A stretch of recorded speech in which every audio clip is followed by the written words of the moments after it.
नमस्कार, बिन्युजमा स्वागत छ। म अमृता गाह। समाचार सुरु गरौँ अहिलेसम्मका मुख्य खबरका अंशहरूबाट। रेसुङ्गा नगरपालिकाको चौथो नगरसभाबाट नीति तथा कार्यक्रमहरू पेश। कृषि तथा पशुमा नवीनतम प्रविधिको प्रयोग गरिने। गुल्मीमा मंगलबार थप 5 जनामा कोरोना संक्रमणको पुष्टि। यो सँगै जिल्लामा संक्रमितको संख्या 245 पुग्यो। इस्मा गाउँपालिकाको नीति तथा कार्यक्रम रोजगारीलाई प्राथमिकता। उपप्रमुख खत्रीद्वारा 42 करोड 16 लाख बराबरको आर्थिक तथा विनियोजन विधेयक गाउँसभामा प्रस्तुत। र एसईको नतिजा प्रकाशन कार्यविधि जारी। तेस्रो त्रैमासिक परीक्षाको 60% अङ्क भार दिई ग्रेड निर्धारण गर्नुपर्ने। रेसुङ्गा नगरपालिकाले आर्थिक वर्ष 2077-78 को लागि प्रस्तावित नीति तथा कार्यक्रम नगरसभामा पेश गरेको छ। रेसुङ्गा नगरपालिकाको चौथो नगरसभा नगरबाट प्रस्तुत गरिएको हो। नगर प्रमुख डेलीराज भुषालले आर्थिक वर्ष 2077-78 को नीति तथा कार्यक्रम प्रस्तुत गर्दै कृषि तथा पशुमा नवीनतम प्रविधिको प्रयोग, बीमा सेवा सुविधा, अनुदानको व्यवस्थालाई कृषि क्षेत्रमा बढी प्राथमिकता दिने कुरा उल्लेख गर्नुभयो। रेसुङ्गा नगरपालिकाको गौरवको रूपमा रहेको रेसुङ्गा, अर्जुन, उनायचौर, दारेढुङ्गा, जोगीथुम लगायत पर्यटकीय रूपमा रहेका क्षेत्रहरूलाई थप प्रवर्धन गरिने र नगरपालिकाभित्रका महत्त्वपूर्ण धार्मिक तथा ऐतिहासिक, पुरातात्विक एवं प्राकृतिक क्षेत्रलाई चिनाउन र पर्यटन भित्राउन विशेष काम गरिने र अहिले विद्यार्थीहरूको पठन पाठनमा कोरोना भाइरसले पारेको नकारात्मक असरबारे विद्यार्थीहरूलाई पढाइ सहजीकरणमा ल्याउन वैकल्पिक विधिबाट अध्ययन सञ्चालन गरिने भुषालले बताउनुभयो। कोरोना महामारीको बीच पनि काम गर्ने स्वास्थ्यकर्मी एवं राष्ट्रसेवक कर्मचारीहरूलाई उच्च मनोबलका साथ सेवा गर्ने वातावरण मिलाउने पनि भुषालले बताउनुभयो, जसमा उपप्रमुख सीता भण्डारीले विनियोजित विधेयक नगरसभामा प्रस्तुत गर्नुभएको थियो। रेसुङ्गा नगरपालिकाको आर्थिक लेखा प्रतिवेदन प्रस्तुत गर्दै आर्थिक लेखा संयोजक हरिलाल पन्थीले नगरपालिकाले आर्थिक काम गर्दा नियम अनुसार नै गरेको पाइएको बताउनुभयो। कार्यक्रममा नगर प्रमुख, उपप्रमुख, प्रमुख प्रशासकीय अधिकृत, वडा अध्यक्ष, नगरपालिकाका सदस्य, वडा सदस्य र पत्रकारको सहभागिता रहेको थियो। गुल्मीमा मंगलबार साँझ थप 5 जनामा कोरोना भाइरस संक्रमणको पुष्टि भएको छ। प्रादेशिक प्रयोगशाला रूपन्देहीमा गरिएको परीक्षणमा जिल्लाको मदाने गाउँपालिका र गुल्मी दरबार गाउँपालिकामा गरी 5 जनामा कोरोना संक्रमण पुष्टि भएको जिल्ला स्वास्थ्य कार्यालय गुल्मीका सूचना अधिकारी पशुपति आचार्यले जानकारी दिनुभयो। थोपिएका संक्रमितहरूमा मदाने गाउँपालिकामा 22-26 वर्षका पुरुषहरू रहेका छन्। त्यस्तै गुल्मी दरबार गाउँपालिकामा 23 वर्षका पुरुष रहेको आचार्यले बताउनुभयो। थपिएका संक्रमित अनुसार जिल्लामा 245 जना पुगेका छन्। भारतबाट आएर क्वारेन्टिनमा बसेकाहरूमा कोरोना संक्रमण पुष्टि भएको हो। संक्रमित मध्ये 20 जना कोरोना मुक्त भएर घर फर्केका छन्। जिल्लामा कोरोनाबाट 3 जनाको ज्यान गइसकेको छ। जिल्लाबाट 1201 जनाको स्वाब संकलन गरेर पठाएकोमा 314 जनाको रिपोर्ट आउन बाँकी रहेको छ। ग्लोबल आइएमई बैंक लिमिटेड वामी शाखा गुल्मीले मुसिकोट नगरपालिकाको प्रकोप व्यवस्थापन कोषमा 50,000 सहयोग गरेको छ। बैंकको सामाजिक उत्तरदायित्व अन्तर्गत शाखाको तर्फबाट मुसिकोट नगरपालिकालाई सहयोग गरिएको शाखा प्रबन्धक माधव उपाध्यायले जानकारी दिनुभयो। केन्द्रीय र प्रदेश स्तरमा समेत सहयोग गरिरहेको बैंकले शाखा मार्फत स्थानीय स्तरमा समेत सहयोग गरेको हो। सो सहयोग रकमको भौचर बुझ्दै मुसिकोट नगरपालिकाका नगर प्रमुख सोमनाथ सापकोटाले कोरोना विपद नियन्त्रणमा सबैको साथ र हात आवश्यकता रहेको भन्दै बैंक परिवारलाई धन्यवाद ज्ञापन गर्नुभएको थियो। कार्यक्रममा नगरपालिकाका प्रमुख प्रशासकीय अधिकृत Navraj Bhandari, global IME bank लिमिटेडका अपरेसन इन्चार्ज बुद्धिमणि खराल लगायतको उपस्थिति रहेको थियो। बैंकले सेवाग्राहीको आवश्यकतालाई मध्यनजर गर्दै कोरोना महामारीको सन्दर्भमा समेत अत्यावश्यक सेवा दिइरहेको छ। गुल्मी जिल्लाका विभिन्न स्थानीय तहहरूले कोरोना रोकथाम तथा नियन्त्रणको लागि विभिन्न उपायहरू अवलम्बन गरिरहेका छन्। जिल्लाको गुल्मी दरबार गाउँपालिका वडा नम्बर 3 ले पनि कोरोना रोकथाम तथा नियन्त्रणको लागि के कस्तो कार्य गरेको छ त हेरौँ। यसै सम्बन्धी हाम्रा सहकर्मी महेश बोहराले गुल्मी दरबार गाउँपालिका वडा नम्बर 3 का वडा अध्यक्ष बलबहादुर थापासँग गर्नुभएको यो कुराकानी। क्वारेन्टाइनमा राख्नको लागि हामीले जो छ व्यवस्था गरेका छौँ।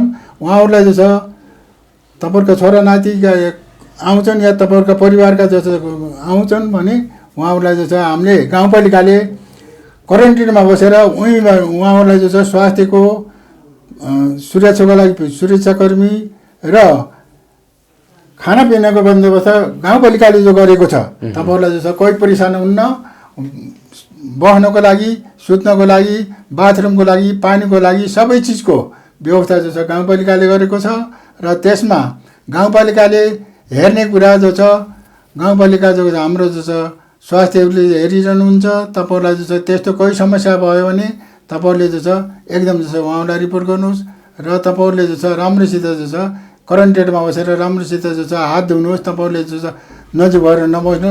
उहाँहरूलाई जो छ राख्दाखेरि हामीले बेडहरू कमसेकम 3 फिटको जो छ दूरी, कमसेकम 2 मिटर या जग्गा नभएको जग्गामा 3 फिटभन्दा जो छ टाढा राखेर जो छ बेडहरू बनाएर राखिदिएका छौँ। अलग अलग बस्छन्। र यो त तपाईँहरूले लामो समयसम्म भारतमा बसेर जब नेपालीहरू फर्किन थाल्नुभयो, वडा नम्बर 3 र 4 चाहिँ केन्द्र पनि हो गाउँपालिकाको। यहाँ क्वारेन्टिनमा धेरै मान्छेहरू सुरुवाती चरणबाटै बस्नुभयो। हामी त्यहाँ पुग्यौँ। त्यहाँ पुग्दा चाहिँ उनीहरूले राम्रो छ, ठिक छ, हामी चाहिँ खुसी छौँ भन्ने प्रतिक्रिया दिनुभएको थियो। व्यवस्थापन चाहिँ तपाईँको गजबको छ ल। हजुर, हामीले जो छ व्यवस्थापन म त उहाँहरूलाई जो छ ओढ्ने जसाउने सिरानी सबै जो छ खानको लागि तातो पानी, बिहानमा तातो पानी राखिदिन्छौँ। अरू तिनीहरूलाई खाना बस्न बाथरुमहरू छन्। बाथरुममा जो छ 2टा बाथरुम राखेका छौँ हामीले। 2टा बाथरुममा तपाईँको जो छ टोइलेट अलग अलग छन्।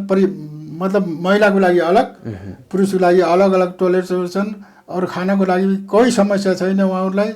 अहिलेसम्म हामीसित त्यस्तो रिपोर्ट कहीँबाट आएको छैन। खाना सबै म गएर पनि चेक गर्छु, खाना जो छ एकदम राम्रो छ। उनीहरूलाई जो छ आफ्नो घरमा भन्दा राम्रोसित जो छ त्यहाँ पकाएर दिने मान्छे हुनुहुन्छ। तातो खाना खाएछन्। अरू भेराइटीको मतलब सब्जी अलग अलग गराएर खाएछन्। डेली जो छ एकै चिजको जो छ सब्जी, एकै चिज दाल जोड गराएर डेली जो छ हामीले बदली गरेर उहाँलाई जो खुवाउँछौँ। समाजले चाहिँ कस्तो सहयोग गरिरहेछन् त्यहाँ बस्नेहरूलाई? समाजले केही सामाजिक व्यक्तित्वले केही सहयोग गर्नुभएको छ? हाम्रो त्यहाँको समाजले जो छ हाम्रो जो छ त्यहाँ के राखेका छौँ हामीले सेवा कार्यक्रम।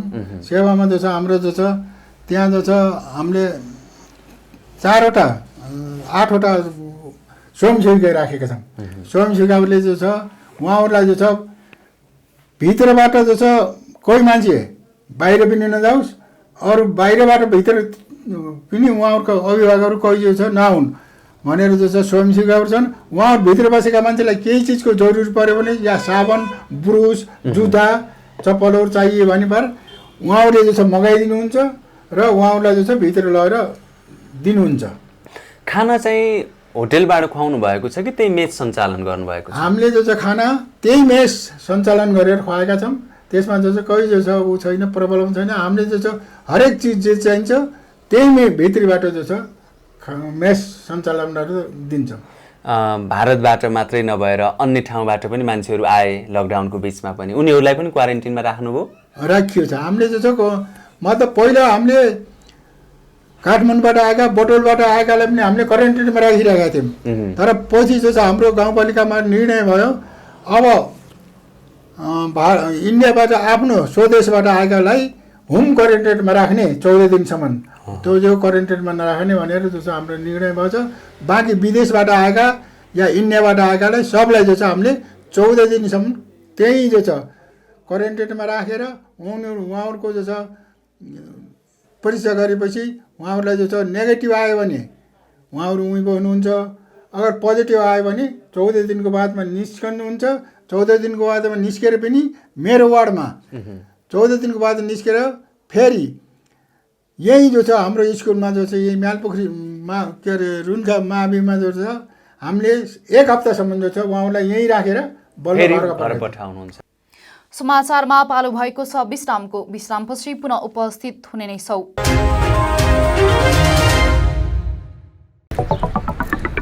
विशाल अनि तिर्सना, तिमीहरू कता हिँडेको? कता हिँड्नु नि, जुत्ता चप्पल किन्न भनेर आएको। यत्रो तमगास घुमिसके, राम्रो जुत्ता चप्पलै पाइँदैन। हाम्रो गुल्मीको विश्वासिलो चर्चित र भरपर्दो कार्की रेडिमेड स्टोर छ त।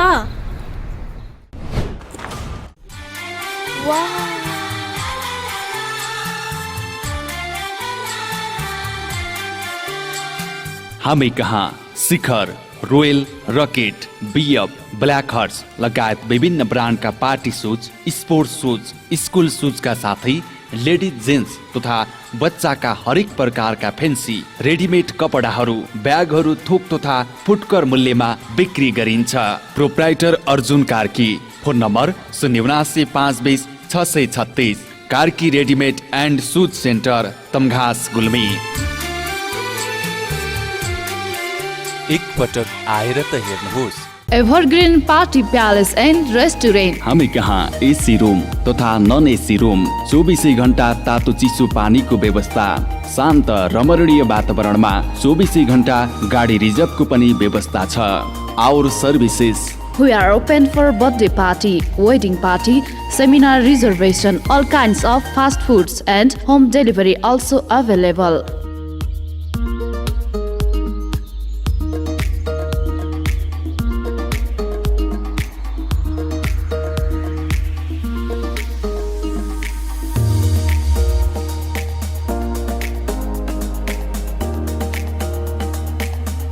Contact number 079520864। Proprietor Jabindra Basnet 9857064004। Prakash Basnet 9841972733। Evergreen party palace and restaurant, Resunga नगरपालिका 1 हस्पिटल लाइन, गुल्मी, जिल्ला कारागारको ठिक माथिपट्टि। ओहो मित्र, आज त पैसाको बाहरै बाहर छ त। होइन, बाइक किन्ने भनेको पैसा नै पुगेन यार। नयाँ होइन तर नयाँ भन्दा कम पनि छैन।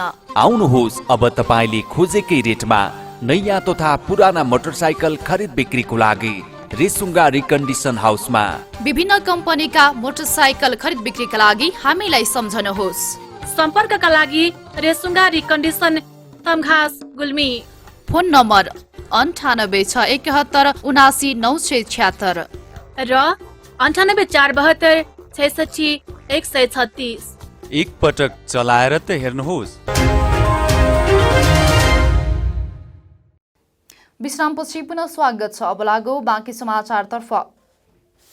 इस्मा गाउँपालिकाको आर्थिक वर्ष 2077-78 को नीति तथा कार्यक्रम सर्वसम्मतिले पारित भएको छ। इस्मा गाउँपालिकाका प्रमुख लक्ष्मण विष्टले नीति तथा कार्यक्रम प्रस्तुत गर्नुभएको थियो भने उपप्रमुख विमला खत्रीले 42 करोड 16 लाख बराबरको आर्थिक तथा विनियोजन विधेयक गाउँसभामा प्रस्तुत गर्नुभएको थियो। इस्मा गाउँपालिकाले कोरोना महामारी नियन्त्रण, रोजगारी सिर्जना, कृषि, पशुपालन र उद्यम व्यवसायलाई उच्च प्राथमिकता दिई यो वर्षको नीति कार्यक्रम निर्माण गरेको छ। नीति तथा कार्यक्रममा विभिन्न वर्ग विकास समितिहरू गठन गरी विकासमा सबै समुदायको अर्थपूर्ण सहभागिता सुनिश्चित गर्ने, महिला सशक्तिकरण, खानेपानी सुविधाको लागि एक घर एक धारा तथा गाउँपालिकाको सेवालाई नागरिक मैत्री बनाउने कामलाई समेत प्राथमिकतामा राखिएको छ। साथै यो वर्ष गाउँपालिकाको केन्द्र निर्धारण गरेर प्रशासनिक भवन र वडा नम्बर 2 को कार्यालय भवन निर्माण गर्ने कार्य अगाडि बढाइने तथा गाउँपालिकाको उपयुक्त स्थानमा अतिथि गृह निर्माणको लागि सम्भावित अध्ययन गर्ने नीति तथा कार्यक्रममा उल्लेख गरिएको छ। इस्मा गाउँपालिकाले आगामी 2 वर्षभित्र मासु, दूध र अण्डामा आत्मनिर्भर बनाउन आवश्यक कार्यक्रम सञ्चालन गर्ने नीति तथा कार्यक्रम अगाडि सारेको छ। त्यस्तै नीति तथा कार्यक्रममा गाउँपालिकालाई बाख्राको स्रोत केन्द्रको रूपमा विकास गर्दै जीवित खसी बोका तथा मासु निर्यातको लागि सक्षम तुल्याउन तथा कृषि उत्पादन बढाउन कृषकहरूलाई सिप, प्रविधि र पूर्वाधारमा अनुदान दिइने, कृषि र पशु बीमा प्रिमियममा कृषकले भुक्तानी गर्ने रकमको 50% गाउँपालिकाको तर्फबाट भुक्तानी गर्ने व्यवस्थालाई निरन्तरता दिने उल्लेख गरिएको छ। कृषकसँग प्राविधिक कार्यक्रम लागू गरी घर घरमा कृषि र पशु प्राविधिक सेवा उपलब्ध गराउने, कृषक पाठशाला सञ्चालन, मल, बिउ, प्रविधि, सिँचाइको व्यवस्था मिलाउने, पशुमा कृत्रिम गर्भाधान, नसल सुधार, खोप तथा औषधिको व्यवस्था, कृषक उत्पादनलाई सुरक्षित भण्डारण र बजारीकरणमा आवश्यक सहयोग, वडा नम्बर 2 को उपयुक्त स्थानमा गाउँपालिका स्तरको कृषि तथा पशु उपज सङ्कलन केन्द्र र शीत भण्डार निर्माण गर्न यसै वर्ष विस्तृत परियोजना प्रतिवेदन तयार गर्ने नीति तथा कार्यक्रम अगाडि बढाइएको छ। राष्ट्रिय परीक्षा बोर्डले माध्यमिक शिक्षा परीक्षा एसी कक्षा 10 का विद्यार्थी नतिजा प्रकाशन र प्रमाणीकरण कार्यविधि 2077 जारी गरेको छ। कोरोना महामारीका कारण लकडाउन जारी भएपछि स्थगित गत वर्षको उक्त परीक्षालाई सम्बन्धित विद्यालयको आन्तरिक मूल्याङ्कनलाई आधार बनाई नतिजा प्रकाशन गर्न बोर्डले सो कार्यविधि जारी गरेको हो। विद्यार्थीको अन्तिम मूल्याङ्कनका लागि सम्बन्धित प्रधानाध्यापकको संयोजकत्वमा समिति गठन गर्ने र परीक्षाफल प्रकाशन नगरेसम्म गोप्य राख्नुपर्ने कार्यविधिमा उल्लेख छ। यसरी मूल्याङ्कन गर्दा सम्बत 2076को कुल पूर्णाङ्कको सैद्धान्तिक र प्रयोगात्मक गरी पहिलो त्रैमासिकको 10, दोस्रोको 30 र तेस्रो त्रैमासिक परीक्षाको 60% अङ्कभार दिई ग्रेड निर्धारण गर्नुपर्नेछ। मन्त्री परिषदको गत जेठ 28 गतेको बैठकले गत वर्षको अन्तिम मूल्याङ्कनका आधारमा नतिजा प्रकाशन गर्ने निर्णय गरेको थियो। कार्यविधिमा स्थानीय तहको सहजीकरणमा जिल्लास्थित शिक्षा विकास तथा समन्वय इकाइले विद्यालयका त्यस्ता मूल्याङ्कन विवरणलाई सङ्कलन गरी सक्कल प्रति परीक्षा नियन्त्रण कार्यालय पठाउन भनिएको छ। कार्यविधिमा समय तालिका भने खुलाइएको छैन। गत वर्षको कक्षा 10 को एसई परीक्षाको लागि 4,82,219 जना विद्यार्थीले आवेदन दिएका थिए भने 1,995 परीक्षा केन्द्र निर्धारण गरिएका थिए। हामी समाचारको अन्त्यमा छौं, तर बिदा हुनु पूर्व यस प्रसारणका मुख्य समाचार पुनः एकपटक। रेसुङ्गा नगरपालिकाको 4थो नगरसभाबाट नीति तथा कार्यक्रमहरू पेश। कृषि तथा पशुमा नवीनतम प्रविधिको प्रयोग गरिने।